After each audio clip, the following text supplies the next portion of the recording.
Welcome to this lesson where you are going to learn 38 English expressions, common English expressions that will help you sound fluent and natural in English, will help you feel more confident communicating in English. And you are going to learn all of these expressions in one very short story. Are you excited for this lesson? Now, as we go through, I'm going to read the section of the story. And I want you to pay attention to my pronunciation. Next, we're going to review a specific area of the story. I'll teach you the natural expressions. I want you to repeat after me for the pronunciation. And I also want you to practice. So make sure you leave an example in the comments. And I'm here to review your examples as well. So if you want me to review your example to let you know if you're using it correctly or to answer your questions, make sure you're active in the comments. Sound good? Do we have a deal? If you're excited, put yes, yes, yes, yes, yes, yes in the comments. And now let's start the story. Once upon a time, in a cozy town nestled between rolling hills, there was a group of 5 close friends: Emma, Jack, Lisa, Tom, and Rachel. They had known each other since childhood, and despite busy lives, they always set aside one weekend a year to catch up and hang out. Now, let's review just this one short section, and we'll review 2 expressions here. Once upon a time. You probably recognize this because a lot of Disney stories, a lot of fairy tales, a lot of stories start with once upon a time. Repeat after me. Once upon a time. Once upon a time. Now, that's not an expression that native speakers use in our daily speech. We use that expression once upon a time specifically when we're sharing a story, a fairy tale. Once upon a time in a cozy town. Do you know what cozy means? Well, I feel very cozy right now in this sweater. It's cold and it's raining outside, so I wore a cozy sweater. Cozy is an adjective. Repeat after me. Notice that Z. Cozy. Cozy. Repeat after me. Cozy. This means comfortable, warm, and inviting. So, what do you think? Maybe you could say, Jennifer, that sweater looks cozy. That sweater looks cozy. What do you think? Do you think this looks cozy? It certainly is. Are you wearing something cozy right now? Maybe you're in your pajamas. That would be probably the most cozy thing you could wear, your pajamas. So if you're wearing something cozy right now, put cozy in the comments because I want you to practice all of these. Say it out loud because you're more likely to remember them. Now, let's look at this. Once upon a time in a cozy town, a comfortable town, an inviting town, a small, comfortable town nestled between rolling hills. So listen to the pronunciation nestled. Notice there's a silent letter, nestled. You don't say nest old, so nestled, nestled, nestled, nestled. The T is silent. So here are the rolling hills, and the town is nestled. So it is snugly in place. It's comfortably in place. So it's in a location, but it's quite snug and comfortable. You could say, for example, the office is nestled in the heart of downtown. So it's comfortably placed. We really use nestled for locations. And notice it's an adjective. So you need your verb to be nestled. Cozy town nestled between rolling hills. There was a group of 5 close friends. So here, close is an adjective as well. It describes that they have an intimate relationship. They're close friends. Okay, let's move on with the next part of our story. And Dulix said, I wear a cozy shirt. I wear a cozy shirt. Absolutely, a shirt can be cozy. Just notice, Dulux, you can absolutely say, I wear a cozy shirt, but that's the present simple, which is more of a routine action. So it would sound better if you use an adverb of frequency. I always wear a cozy shirt after work or in the mornings or when I watch TV, something that shows a routine. If it's a right now situation, you need the present continuous. I'm wearing a cozy sweater. Exactly, Dulux. Very nice. I'm wearing. Excellent. All right. And dang, Nanette says, that sweater looks cozy. Well, it really is. My husband bought me this sweater when he was on a trip in Peru. And it's one of my favorite sweaters. Okay. Now, let's continue with our story and make sure you practice in the comments and you repeat after me. Practice your pronunciation. The next part of our story, they had known each other since childhood. And despite busy lives, they always set aside one weekend a year to catch up and hang out. We'll focus on the areas in yellow. If you have a question about something not highlighted, you're welcome. You can put your question in the comment. To set aside, this is when you reserve or save something for a specific purpose. So notice you set something aside. What's the something in this case? Despite busy lives, they always, adverb of frequency, they always set aside one weekend.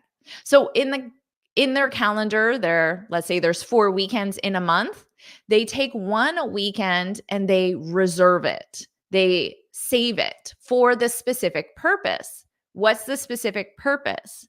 To catch up and hang out. Now, for set aside, I want you to practice this example. Maybe you could say, using an adverb of frequency, I always set aside 1 hour per day for my English lessons. So, what about you? Put I always set aside and then put the amount of time that you reserve or save. Maybe it's not per day, maybe it's per week or per weekend. You can change the time reference as well. So, share that in the comments. Okay. Now, to catch up, this you absolutely need to add to your vocabulary. Catch up and hang out. To catch up, this is when you share news or updates about your life. So you do this with friends, family, coworkers, your neighbors, acquaintances. You can do this with anyone.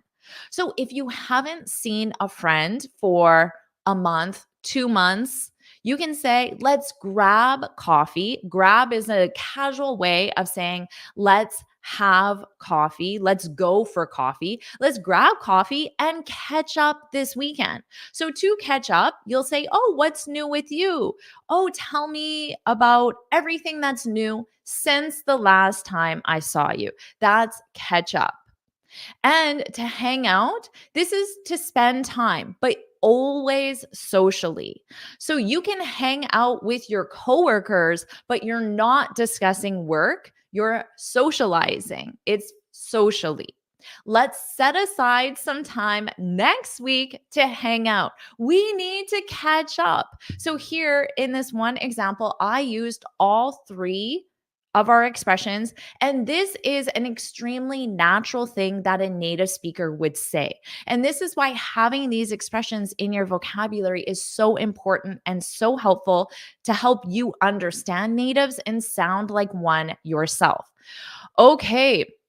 Elif said, every month I set aside some money for my skincare routine. Absolutely. This is an excellent example. So you have your total budget, your money, and you set aside, you save, you reserve some money, whatever amount, for your skincare routine. Excellent job. Really nicely done.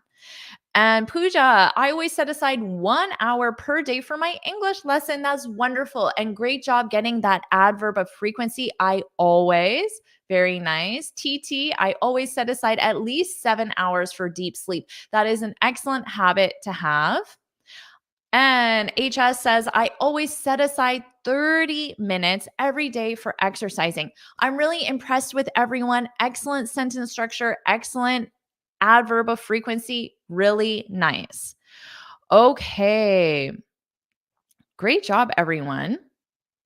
Let's continue with our story. And of course, we're going fast, so you'll need to watch this again and review all of these expressions, write practice examples, practice them out loud as well.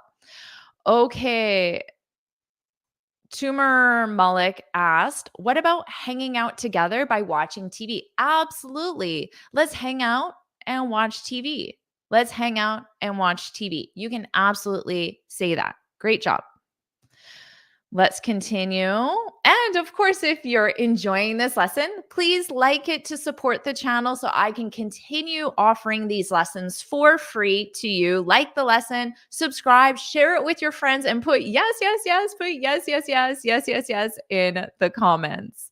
Let's continue with our story. This year, they decided to head to a secluded cabin by the lake. The idea was to unplug and just enjoy each other's company. They packed up their cars with snacks and essentials and set off early on Friday. Let's review this section of the story. This year, they decided to head to a secluded cabin by the lake.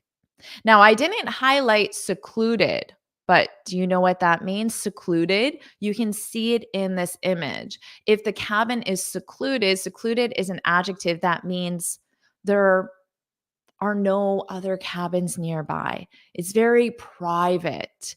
It's almost in the middle of nowhere. There's nothing around. It's secluded, which is nice if you're going for a weekend to unplug and catch up and hang out. They decided to head to. What does this mean? Are you heading to the store? Are you heading to the mall? Are you heading to work? This is how a native speaker commonly says, are you going to the mall, going to work, going to the gym? So you can use head to instead of go to. Head is your verb. So you would need to conjugate that. Yesterday we headed. Yes, yesterday we headed to the gym at 9 a.m. because we always set aside 1 hour per day to exercise and after we catch up and hang out. Notice how you can use all of these examples and that's the best way to practice. So after this lesson, make sure you practice. What time do you want to head to the mall? Now, to unplug, well, I'm sure you can imagine. Actually, oh, you couldn't see it. My phone was plugged in, but I just yanked it. I pulled it, I yanked it, and the plug fell out.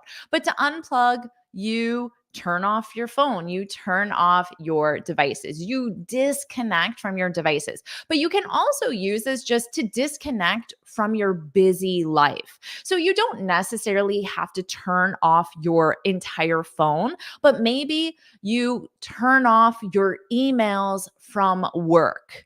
And that way you're unplugging from work. You're unplugging from that part of your life. You could say, I'm looking forward to unplugging this weekend. So, what about you? Do you set aside any time to unplug? Maybe you unplug for half an hour before bed, for example. You don't check your phone, you don't check social media, you don't watch my lessons, you unplug 30 minutes before bed. So, do you set aside any time to unplug? Put yes or no in the comments. Okay. So TT said, I'm heading to the kitchen. Exactly. Where are you going? I'm heading to the kitchen. Do you want anything? Do you need anything?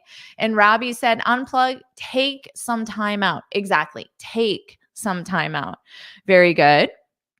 Okay. And Pooja said, I always head to work out every day. Okay, so you would head to, but a location. I always head to the gym. I head to the gym, and then you can add your verb. I head to a location. I head to the gym to work out every day. I'm glad you wrote that because I didn't explain that. So it's very important. You head to a location. Thank you for sharing that. All right. Our next part, they packed up their cars with snacks and essentials and set off early on Friday. So to pack up, notice here that there's the preposition up. This means that we take the verb to pack and we turn it into a phrasal verb, pack up. So to pack up means to pack. It means to put away your belongings before you leave. You can say, it looks like it's going to rain. Let's quickly pack up the food. So if you're having a picnic outside, you're eating outside because you're catching up with your friends, you're hanging out with your friends, you're having a picnic. It's going to rain. Let's pack up. Let's pack up and go. Now, to set off, this means to start a journey, a trip, or an adventure, which is a fun way to use this. But for just a journey or a trip, you could say, what time do you want to set off tomorrow? What time do you want to set off? Set off. So notice that. Repeat after me. Set off. Set off. Very good. Set off tomorrow. Now, the past simple and the past participle is set. So we set off. So that's the irregular past simple and participle. Okay. So Elif is practicing and said, I head to a vacation this weekend for unplug my work. Okay.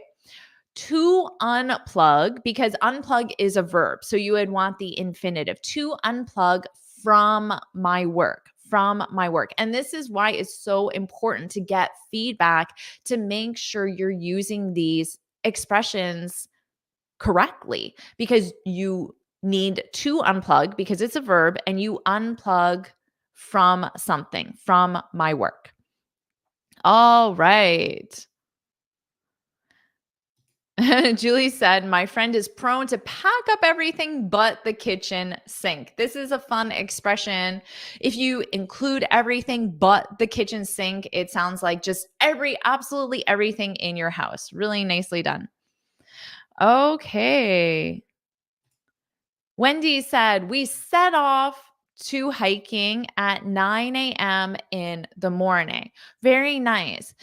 So I would say to go hiking, because you use the verb go plus an activity, an active based verb.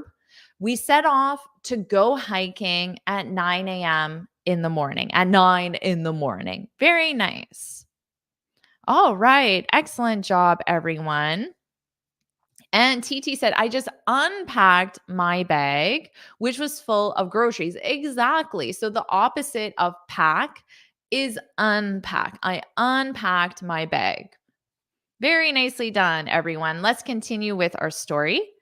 As they arrived at the cabin, the view was breathtaking, and they immediately fell in love with the place. They settled in, unpacked, and decided to kick off the weekend with a hike through the nearby woods. Well, here we have unpack, which TT just used, the opposite of pack. Now let's review some more expressions from this section.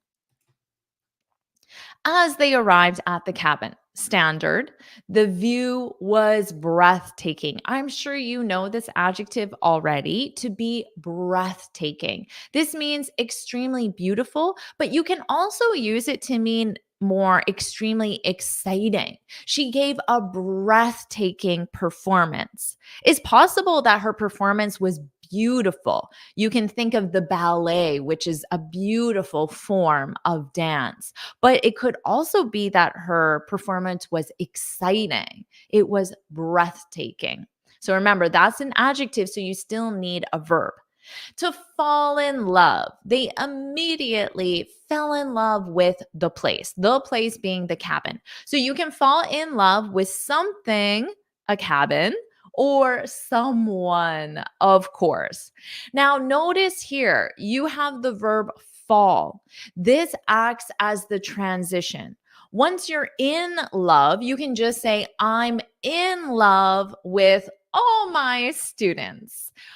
Now, that is just talking about the state. But to talk about the transition, we use the verb fall. So this is to go from not in love to in love. For example, Romeo fell in love with Juliet at first sight. Do you know this expression, at first sight? It was love at first sight. So the first time you see someone. But you can use this with a something. You can say, the first time I saw the cabin, it was love at first sight. I loved the cabin at first sight. Because, of course, we don't need to use love just for romantic love. You can use it as a sign of deep admiration, deep respect, deep feelings. Like I said, I love all of my students, which is very true. Let's continue. They settled in, unpacked, which we already learned, and decided to kick off the weekend with a hike through the nearby woods. So let's talk about settle in. This is very commonly used in classroom settings, in workplace settings as well, but you can use it in your daily life. This is when you become comfortable in a new environment. So if you move from your home to a new home, it would take you some time to settle in, to feel comfortable in that new environment. This would be the case if you change your home, your work, your school, anything. You need some time. For example, at the beginning of a class, I could give you 5 minutes to settle in. So, what will you do that during that time? You'll sit in your seat, you'll get your notebook ready, your computer ready, you'll say hello to your neighbors, you'll turn off your phone, hopefully you'll unplug. That is settle in. You're getting comfortable in this new environment, which is the classroom. Now, I could say, I'll give you 5 minutes to settle in, and then we'll kick off the lesson. Kick off is a fun way to say start, to kick off the lesson. Now, notice you kick something off. So, in our story, they decided to kick off the weekend, to start the weekend. In my case, I want to kick off the lesson with an engaging story. So, how do you usually kick off the weekend? Maybe you kick off the weekend by hanging out with your friends, by unplugging, by catching up with your friends or family. How do you kick off the weekend? Share one example in the comments. I kick off the weekend by, and then you need a verb in ing. Okay. Now, nearby, this means not far away. So it's close. But notice here, it can be an adverb or an adjective. I live nearby. Or you can say, let's go to the nearby cafe. So in this case, you're describing the cafe. You're saying the cafe is not far, the cafe is close. Let's go to the nearby cafe, not that one. Let's go to the nearby one. But you can also say, I live nearby. I live nearby. So notice that different different use. All right. Let's see. Manfi says, I kick off the weekend by watching my movie. Exactly. Very nice. And same with SG. I kick off by watching a Hollywood movie. Exactly. Just make sure you specify the something. I kick off my weekend. I kick off the weekend. I kick off Saturday by watching a Hollywood movie. Well, you two can watch together. And Pooja said, I kick off my day with friends. Exactly. Okay, Wake Up said, I kick off my weekends by binge watching shows. To binge watch. This means you watch one, it ends, and you instantly watch another one. It ends, you instantly watch another one. It ends, you instantly watch another one, and you keep going. Well, here, this is what I want to see. Hamid said, I usually kick off the weekend by binge watching JForrest channel. Well, thank you so much. I appreciate that. If you're going to binge watch, do it with something educational. But you can also do it to unplug and just relax because, of course, you need some downtime. Some downtime. Do you know that expression? Downtime is when your brain or your body is not actively engaged. So it's more resting. Okay. Our next part of our story. Wow. What is this in the comments? What is this in the image? Put it in the comments before I reveal the answer. What is this amazing sight? As they walked along the trail. The trail. So if you're hiking, the trail is the path that you can take in the woods, in the forest, even through a park where you can walk, you can bike, you can potentially do other things as well. That would be the trail. In the winter, you can snowshoe, for example, or ski. They walked along the trail, the path in the woods or forest. As they walked along the trail, they came across a hidden waterfall. Of course, it's a waterfall. Paulo got it. Faria got it. Sorry, I don't know how to pronounce your name, but a picture perfect waterfall. Exactly. Samia got it. Waterfall. Great job, everyone. The sight made them all stop in their tracks. We definitely lucked out with this spot, Lisa said, snapping photos. Let's move on to our next part. As they walked along the trail, I explained what trail was. They came across. When you come across something, in this case, the something is a hidden waterfall. It means you find something accidentally. So in this case, they weren't looking for a waterfall. They didn't say, okay, if we follow this trail, we'll get to the waterfall. They didn't know there was a waterfall. They came across a hidden waterfall. They found it accidentally. Now, you can use this with other things. For example, I came across this interesting YouTube channel called JForrest English. Now, at some point, most likely you came across this channel accidentally.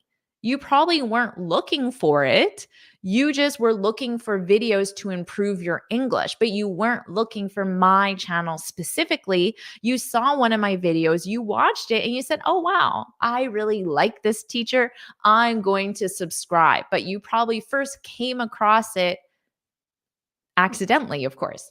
Now, if you're using this with people, use run into.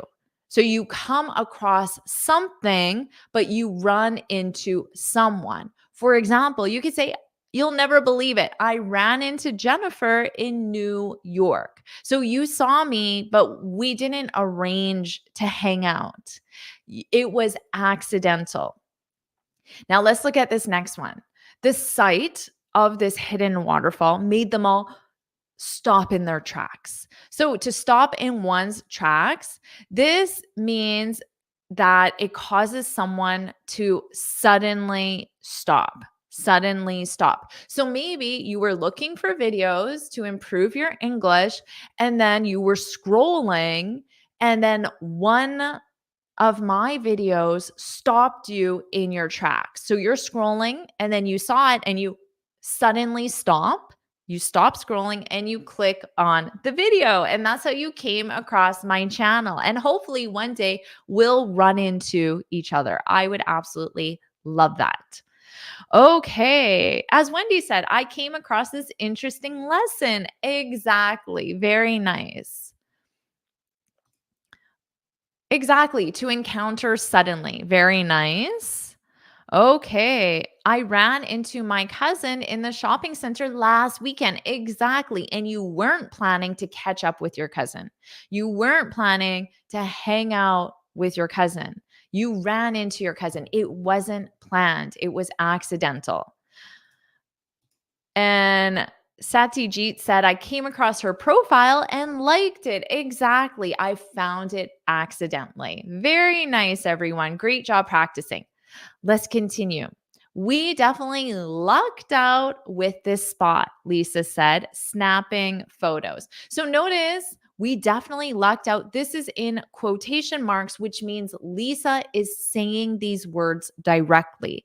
In a story, you will have information not in quotations, which means someone is narrating, sharing the story, but then there'll be parts of a story or news article that are in quotations, which means someone directly said those words. So to luck out with someone or something, this means to be lucky, but in a specific situation. I truly feel that I lucked out with my amazing students, and in this case, someone with my amazing students. I'm very lucky in this specific situation. And remember, luck, it's not that I did anything specifically. It's also by chance. It's accidental. That's the definition of luck. Or you could say, you could go to the movies or go to the theater, a play, and say, we got the best seat. We lucked out. But that's if you don't have an assigned seat. You just got there and, oh, wow, look at those seats. Let's take those. We lucked out. So it's another way of saying we are lucky. We lucked out. We lucked out. Miriam said, and this is what you should do to practice. Take these expressions and see how you can combine them together. I'm lucky I came across your channel. Exactly, Miriam. And I feel the same way. Now, notice it's I came across something. I came across your channel. So don't add that preposition to. You have to really pay attention to the sentence structure. So in this case, you don't need the preposition to. I am lucky I came across your channel, and I feel the same way. I'm lucky that you came across my channel because now you're here. Okay. And Manuela, remember, it's lucked out with that ed. So I am lucky. That's one expression. I lucked out. So repeat after me for pronunciation, because notice this ed is pronounced as a soft t, a soft t. I lucked out. Lucked out. Repeat after me. Lucked out. Lucked out. So I lucked out with this English lesson or by joining this English lesson. And I feel the same way. Thank you so much, Manuela. I snapped lots of photos of the attractive areas. Exactly. So to snap a photo, this is a casual way that a native speaker would say to take a photo. I snapped so many photos of the beautiful waterfall. I ran into Jennifer on vacation and we snapped a photo together. So we took a photo. All right, let's continue with our story. That evening, they gathered around the fireplace, chatted about the good old days. Laughter filled up the cabin as they made up ridiculous stories and acted out scenes from movies. Now, I want to go to the cabin with a group of friends. This looks like a lot of fun. Okay, let's review this. That evening, they gathered around the fireplace. So, to gather around, and you can include something, in this case, the fireplace, it means to come together in a group. For example, the students gathered around the screen to watch the presentation. So imagine we're in a classroom and there's one screen at the front of the class. So I could say, okay, gather around, everyone, gather around. So come together and then focus on something specific. Gather around the screen. So that's something specific. If I just say gather around, I could be the something specific and you could come up to me. Now, to chat about, they gathered around the fireplace. As you can see, they are gathered around the fireplace. They're focused on the fireplace and they chatted about the good old days. So to chat about, this is a casual way of saying to talk about. So you can use this as a verb. In a professional context, it would be very common to send someone a quick message on MS Teams or text, WhatsApp, and say, let me know when you're free to chat. Let me know when you're free to chat. And then I could reply back and say, I'm free. Now's good. And then the person could call me and we'll chat, we'll talk. Now, you can specify the something just like chat about, talk about, and then you specify the something. Let me know when you're free to chat about the project. Then I have more information. TT said, that fireplace doesn't look very safe. I agree. When I saw this picture, the fire is just open, there's nothing surrounding it. I agree with you there, TT. Okay. And Carol said the Niagara Falls offers an incredible waterfall, which makes it breathtaking. Excellent job using breathtaking, which makes it breathtaking. Very nice. And did you know that I live 5 hours by car from Niagara Falls? And I have seen it with my own eyes. And wow, it is absolutely breathtaking. Oh, but you didn't say Niagara Falls. You said Nicaragua Falls. I saw the and because Niagara Falls is near me, that's what I saw, but it's not. It's Nicaragua Falls. I have not been to Nicaragua, but I'm sure it's breathtaking. Okay, let's continue.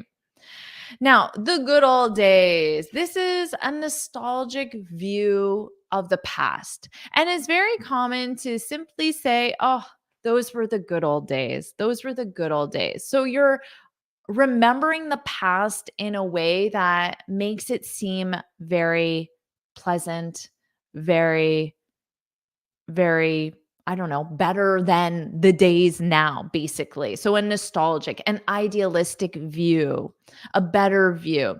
So, here they could be talking about when they were in university, when they were in college, before they had to pay taxes and do chores and all that. Those were the good old days.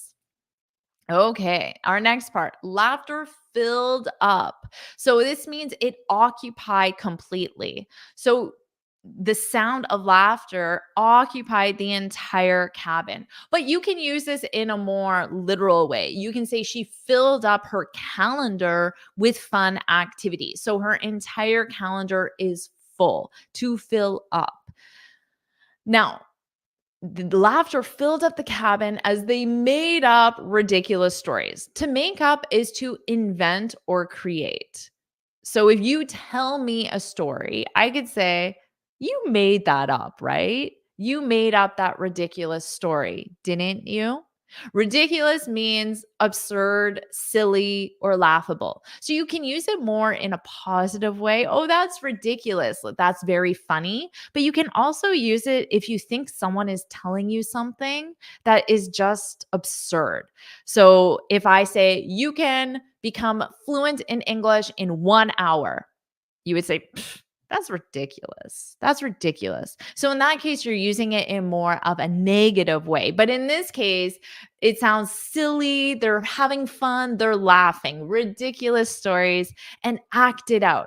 So right now, I know you're watching this and I can't see you, but I want you to act out it's raining. What would you do? Right now, act out it's raining. Are you acting it out? Are you physically illustrating it? So I would, if I were to act out as raining, I would do this. That would be acting out. I'm physically illustrating it. Or maybe this is my umbrella and then the rain. So that's how I would act it out. What did you do? I know you can't tell me, but what did you do to act it out? Was it similar to what I did? Mamphy, very clever. Okay. Yes, TT, you could absolutely just say laughter filled the cabin. Sometimes in English, you don't need to use the phrasal verb. You can use the verb and there's no difference. So you could say laughter filled up the cabin or laughter filled the cabin. I don't hear any difference between these two, to be honest. Manuela said, my friend and I gathered around the table and chatted about our plans. Exactly. Very nicely done. Excellent job. And Elif said, I don't have time to chat about rumors. Exactly. My calendar is filled up with more important things than ridiculous rumors. Very nice. So just notice for chat, so for, you can turn chat into a noun and you can say for a chat, because we use for something, but to do. Okay, so for you need a noun, and then to do you need your infinitive. I don't have time to chat about rumors. I don't have time for a chat about rumors. Okay, Wendy said, when we met the old friends, we chatted about the old days. Exactly, the old days. You can say the old days. I would add the good old days because that sounds more like an expression, whereas old days just means previous, not recent. But the good old days is when you remember the past with nostalgia in a more idealized way, where the past is better than now, which a lot of people feel. But I want these days, the days you're currently experiencing, to be the best days for you, not reminiscing only about the past. Although it is certainly fun to catch up with friends, hang out, and chat about the good old days. It's a simple pleasure in life. Okay. Our next part of the story, they whipped up some snacks when hunger kicked in after all the laughing. They stayed up until the wee hours, gazing at the star filled sky and mulling over their dreams. No matter where life takes us, Emma said, I'm glad we can always count on each other. What does it mean to whip up some snacks? Does anyone know? To whip up some snacks. Okay. They whipped up. Notice that pronunciation because, again, this ED is a soft T. They whipped. They whipped up. Whipped up. But when you combine it with the preposition up, it's very, very soft. They whipped up. They whipped up some snacks. So they prepared it quickly, quickly. We only use this expression with food. So I wouldn't say, can you whip up a presentation? It doesn't sound right to me because it's only used with food, okay? But you make food potentially 3 times a day.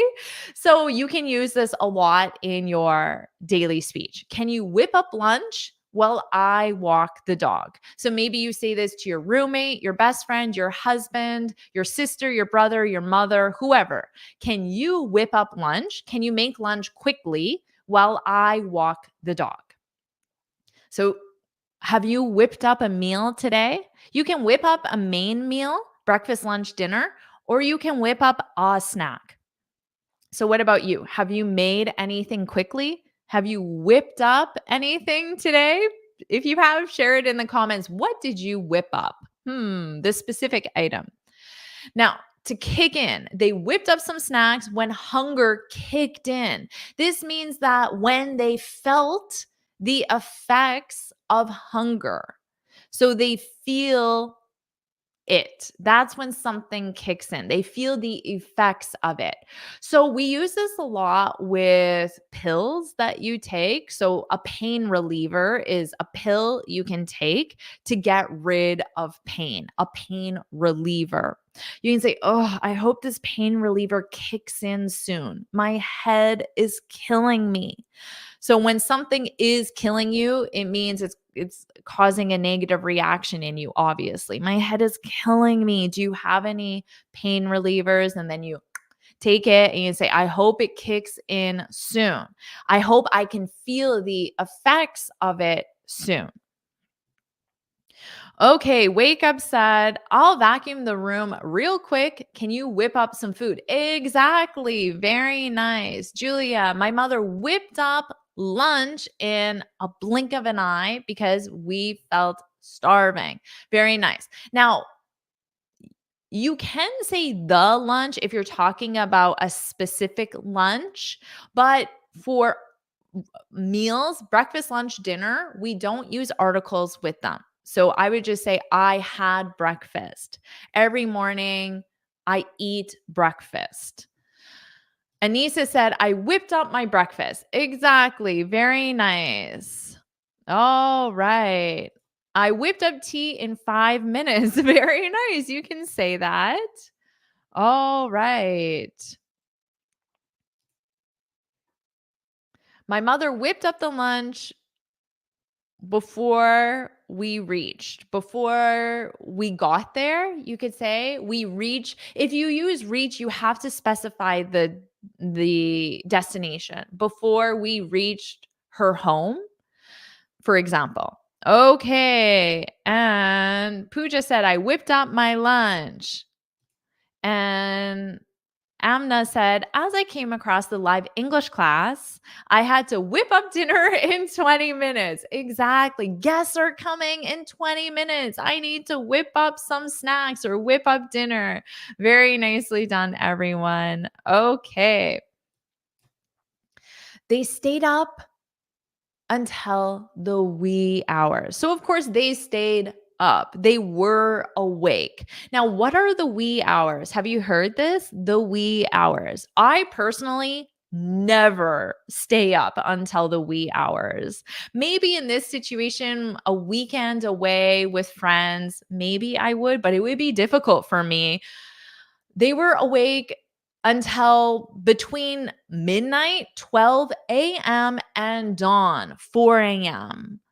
Midnight to 4. Approximately, those are the wee hours. And what were they doing until the wee hours? They were gazing. So intensely looking, usually because something is so beautiful or breathtaking or strange, even. It gets your attention. We gazed at the Eiffel Tower for over an hour because it's so breathtaking, gazing at the star filled sky and mulling over their dreams. When you mull something over, in this case, their dreams, mulling over their dreams, it means to think carefully.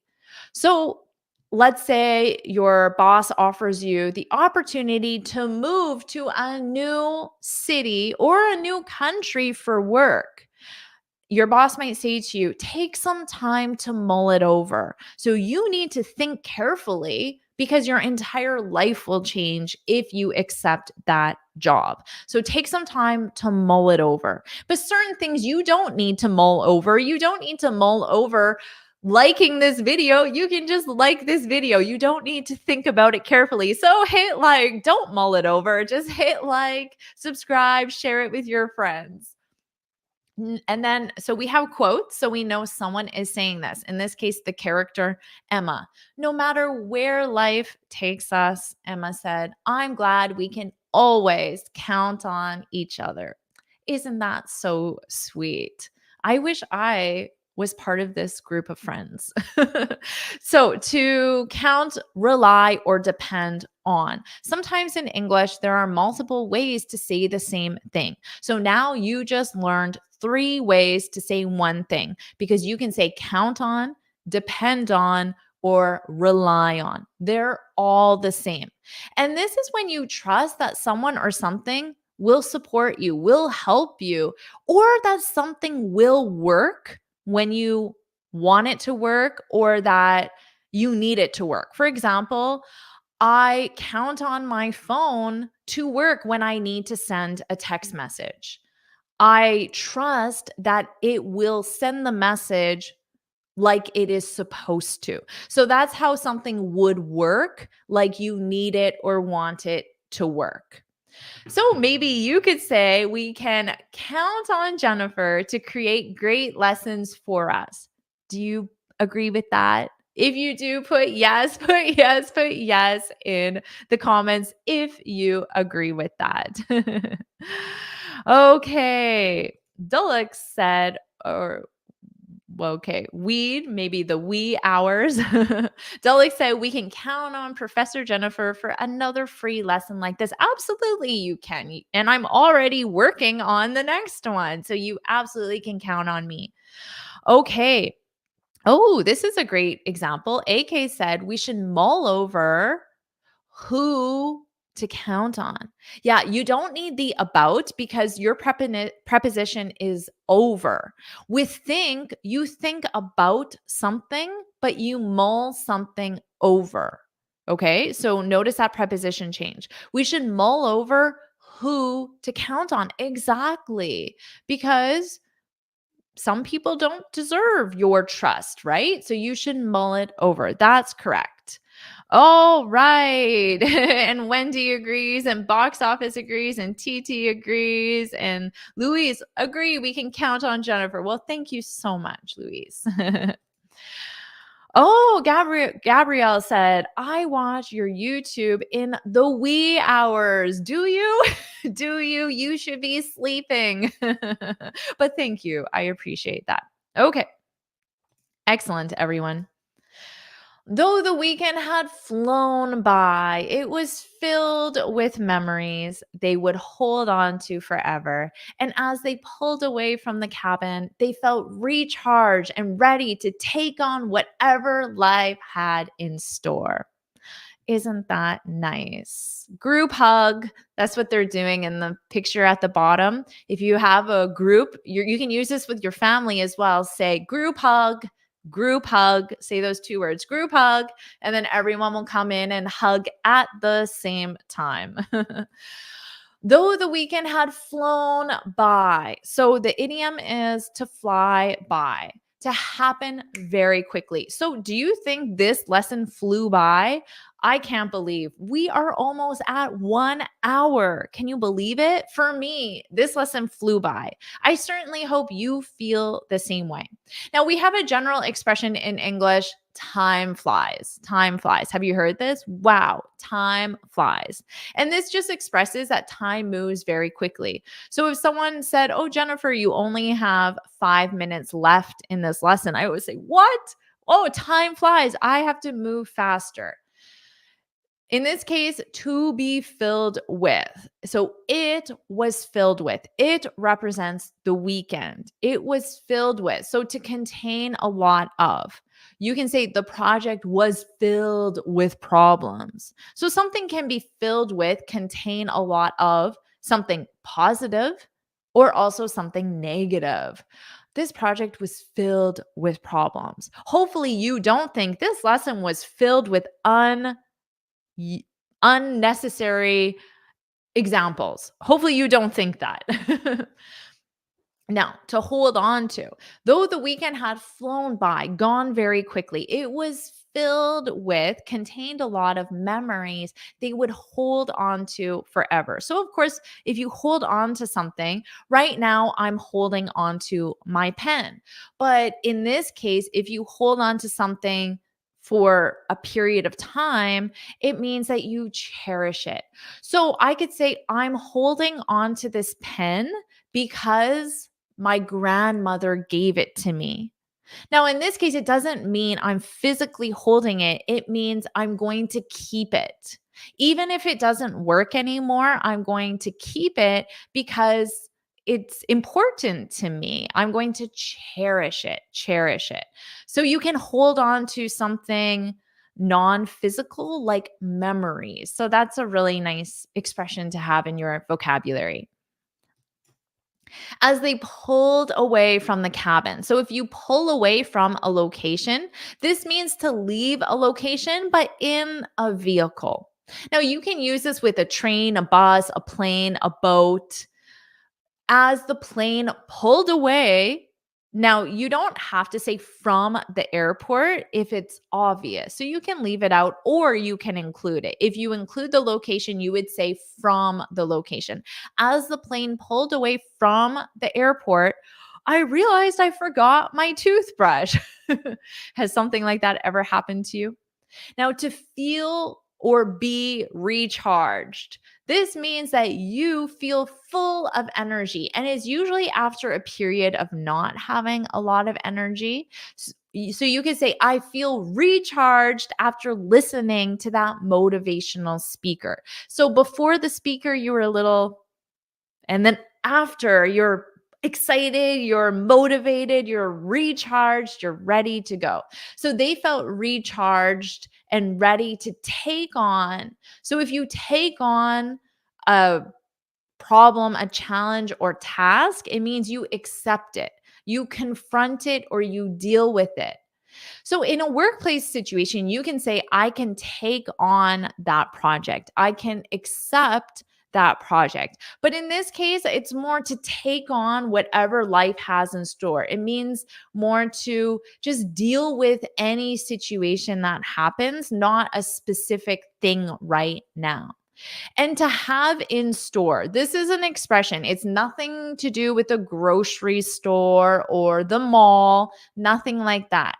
It's when you expect something to happen. For example, I'm not sure what the boss has in store. This means I don't know what to expect. I don't know what's going to happen. I'm not sure what Jennifer has in store for the next lesson. You don't know what I have planned. You don't know what's going to happen in the next lesson. I'm not sure what Jennifer has in store for me, for us, or in the next lesson. Raymond said, I'll hold on to my father's advice. Wow, what a nice thing to say because you're going to cherish it. Very nice. I like that. Julia said, I was captivated by this live stream from the head to toe that I didn't aware of time flying by. Yeah, I wasn't aware of time flying by. Very nice. Very nice. Raymond says, I feel recharged after going on vacation. After is a preposition, so you need your verb in ing. SG said, I wonder what Jennifer has in store for us in the next live lesson. This is a perfect expression. Really nicely done. Excellent job. Wake Up said, Jennifer's live stream is filled with her energetic lessons and her great students. Time flies. We'll wait for her next wonderful lesson. Excellent job. And then you can add, I wonder what she has in store for us. All right. And that's the end of our story. The end. The end. Well, did you like this lesson? We discussed a lot. You learned a lot. And just remember, we're going fast in this lesson, but you can watch this again. You can review all the examples, pause, think about my explanation, practice, repeat after me, and then move on to the next one. You really need practice and repetition to feel confident with all of these expressions. So, did you like this lesson? Do you want me to make more? Put yes, yes, yes, put yes, yes, yes in the comments. And who knows what I'll have in store for you next time. So, you have to come to the next live lesson to find out. Thank you so much for participating and spending this time with me. I love you all, and I will see you in my next one. Bye, everyone.